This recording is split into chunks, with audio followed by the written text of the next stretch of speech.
qaar ka mid ah salaadiinta dhaqanka ee gobolka Awdal iyo gudoomiye ku-xigeenka xisbiga mucaaradka ee wadani Axmed Muumin Seed ayaa ka hadlay xadgudub ay sheegeen in gudoomiyaasha gobolka Waqooyi Galbeed ee Hargeysa iyo gudoomiyaha Saaxil ee Berbera ay ku soo sameeyeen xuduud ay leeyihiin gobolka Awdal gaar ahaan degmada Lughaya tuulada Ceel Sheekh. Salaadiinta ayaa sheegay in arrintaas ay u arkaan xadgudub dhanka xuduuda ah oo ay ku soo xadgudbeen gudoomiyaasha goboladaas dhul ka tirsan gobolka Awdal gaar ahaan deegaanka degmada Lughaya ee Ceel Sheekh. salaadiintan oo ay ka mid ahaayeen Suldaan Cabdiraxmaan Jaamac Dhawal, Suldaan Muuse Cilmi Dugsiye iyo gudoomiye ku-xigeenka koowaad ee xisbiga mucaaradka ee wadani Axmed Muumin Seed oo arrimahaasi ka hadlay ayaa uga digay maamulka goboladaasi inay bulshada ku abuuraan fidna dhanka xuduudaha ah, waxaana ka mid ah hadalladoodii. arrin maalmahan horeysay idaacadaha oo ah xuduudaha gobolada Somaliland ee ku kala socday lixdankii oo maalmahan dambe ay soo baxayaan برسالك مرد الشيخ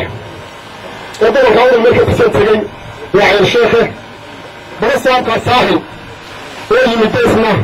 عي الشيخ وطبعا كأول مركز تسن وحدودين لكوشته وحنبت دقينا وحنوش شيرينا قبل ما الحرير يا مجرد برسالي وحكي الحرير يا مجرد وحنوي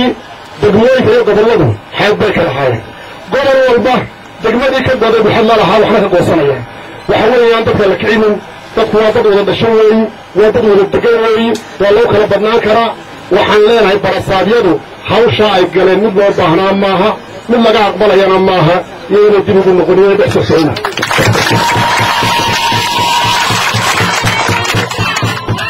halla naga daayo sidaa Ceelsheekh ay maxaan ku leeyahay barasaabyada Maroodi Jeex iyo Saaxil isku yimaadeen Sheekh ilaahay waxay ka tirsan tahay maxaan ku leeyahay المرود جاه بك ترسلت إلينا ماسه صاحب بك ترسلت إلينا بك قيس الله قادريو إلا قد أيوه أيام دورينا. بسم الله الرحمن الرحيم. أريد أن أقول سوماليلاند والله يا أخي أنا قبل الحدودية هاي الحدود اللي تنكبر كذا الحدود دي هالك هايين تعيد الصودا في سالة محو هاي هالكان لهاي هالكان ملك الحدود ده كذا xuduudadana waa loo wadaqarnaya in qoloolba xuduud meel walba in xuduudka ay hay'aduna ku eegtay ku qorxoon tahay waanan dalbo la sameeyay si kastaba ahaatee oo markii ugu horeysay salaadiin ka mid ah salaadiinta dhaqanka ee gobolka Awdal ay ka hadlaan xadgudub ay sheegeen in lagu soo sameeyay xuduudda gobolka Awdal uu leeyahay gobolka Waqooyi Galbeed iyo degmada Berbera. Hashim Sheekh Cumar Good, Somali Sat TV, Boorama.